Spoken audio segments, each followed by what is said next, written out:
अजीब और खतरनाक नियम बन गया है और ये नियम किसी कानून की किताब में नहीं लिखा है, लेकिन पिछले एक हफ्ते में जो हुआ उसे देखकर ये साफ हो जाता है कि यहाँ न्याय का फैसला अपराध देखकर नहीं होता बल्कि आरोपी का नाम और धर्म देखकर होता है। और अगर आप ये सोच रहे हैं कि कोई बड़ा दावा है तो रुकिए, क्योंकि आज मैं आपको एक हफ्ते की 5 हत्याओं के बारे में बताऊंगी एक एक करके, और फिर आप खुद तय करिए कि इस देश में न्याय बराबर है या नहीं। नमस्कार, मेरा नाम माहिम है और आप देख रहे हैं इनकलाब हिंदी।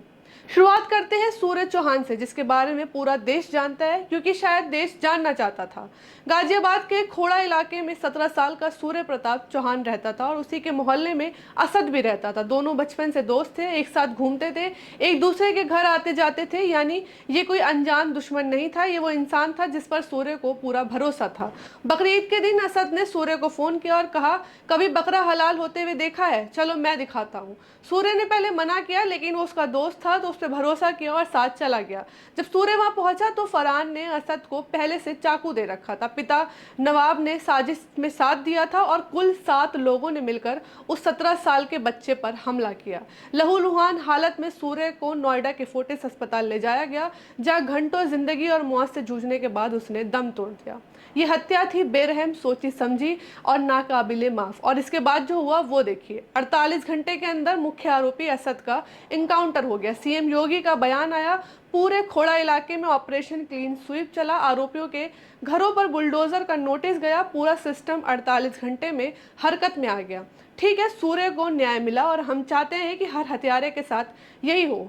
अब बाकी 4 हत्याओं के बारे में बात करते हैं। दूसरा मामला है ग्रेटर नोएडा का, और ये मामला शायद सबसे ज्यादा दिल दहलाने वाला है। जेवर के बनवारीवास गांव में 15 साल का गोपाल शर्मा 9वीं कक्षा में पढ़ता था। 21 मई की शाम वो घर के बाहर गया और फिर वापस नहीं आया।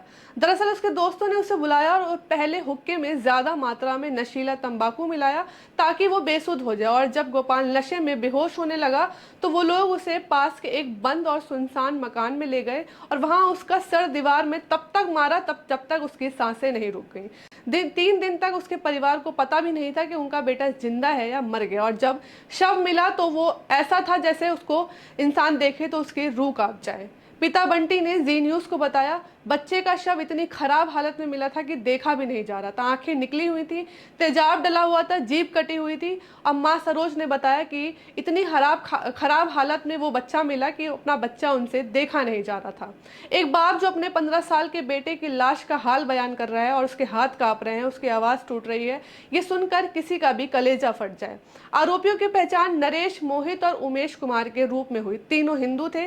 सीएम का बयान नहीं आया, इनकाउंटर नहीं हुआ, बुलडोजर नहीं चला, लाइव कवरेज नहीं हुई। वही यूपी पुलिस, वही सीएम, वही सरकार, लेकिन इस बार सिस्टम हरकत में नहीं आया। तीसरा मामला है फिर गाजियाबाद का, और ये मामला उस इंसान की कहानी है जो देश के लिए मेडल जीत रहा था। 24 साल के चिराग त्यागी ने बेंगलुरु नेशनल में 400 मीटर रेस में गोल्ड मेडल जीता था। एशियन पैरा गेम्स के लिए क्वालिफाई किया था। दिल्ली के जवाहरलाल नेहरू स्टेडियम में रोज सुबह वो अभ्यास करता था और अपने माँ बाप की इकलौती संतान था। उसका साथी खिलाड़ी यश खटीक 1.5 साल से अपने मन में बदले का जहर पाल रहा था, क्योंकि चिराग ने उसके खिलाफ एक शिकायत दर्ज कराई थी जिससे यश को प्रतियोगिता से अयोग्य कर दिया गया था। और यश ने इसी का बदला लेने के लिए 50,000 रुपए में पिस्तौल खरीद ली। जब चिराग बेंगलुरु से गोल्ड मेडल जीतकर दिल्ली वापस आया तो यश बधाई देने के बहाने मिलने पहुंचा, दोस्ती का नाटक किया और फिर उसे गोली मार दी। जब शव गांव पहुंचा तो लोगों ने सड़क जाम कर दिया और इनकाउंटर की मांग की। करीब 1 घंटे हंगामा चला, तब जाकर मंत्री जी आए, आश्वासन दिया और अंतिम संस्कार हो सका। आरोपी यश खटीक हिंदू था। सीएम का बयान नहीं आया, इनकाउंटर नहीं हुआ, सिर्फ गिरफ्तारी हुई। चौथा मामला फिरोजाबाद का है और इस मामले ने इंसानियत को शर्मसार कर दिया। विराज उर्फ जितेंद्र पाठक जो एक महिला से शादी करना चाहता था और उस महिला का 1.5 साल का एक बच्चा आरव उसकी नज़र में रास्ते की रुकावट था। एक दिन उसने मासूम से कहा, चलो आरव मैं तुम्हें टॉफ़ी दिलाता हूँ, और वो बच्चा खुशी खुशी उसके साथ चला गया। और फिर उस दरिंदे ने जो उसका सगा चाचा था उसे उस 1.5 साल के मासूम को 8 बार जमीन पर पटका, तब तक पटकता रहा जब तक उसकी सांसें नहीं रुक गईं। आरोपी जितेंद्र पाठक भी हिंदू था। सीएम का बयान नहीं आया, इनकाउंटर नहीं हुआ, पैर पर गोली लगी और गिरफ्तारी हुई।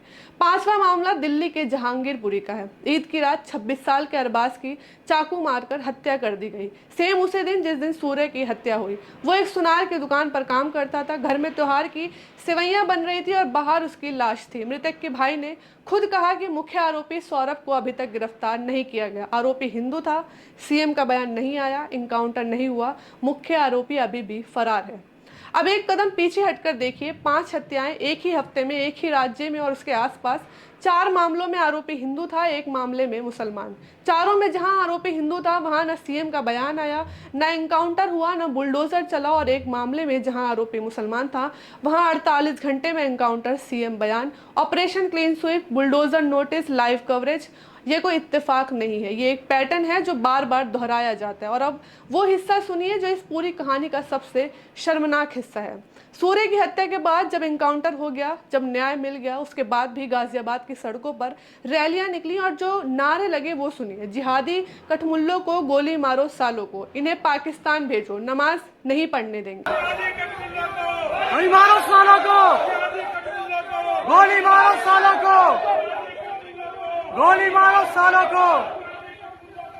जरा सोचिए कि असद ने हत्या की थी, असद को सजा भी मिल गई, लेकिन इन नारों में सजा सिर्फ असद को नहीं दी जा रही थी, सजा उस मोहल्ले के और देश के हर मुसलमान को दी जा रही है जिसने कोई जुर्म नहीं किया, जो बस नमाज पढ़ता है, जो इस देश में पैदा हुआ है, जो इस देश का नागरिक है। एक इंसान का जुर्म और सजा पूरी कौम को।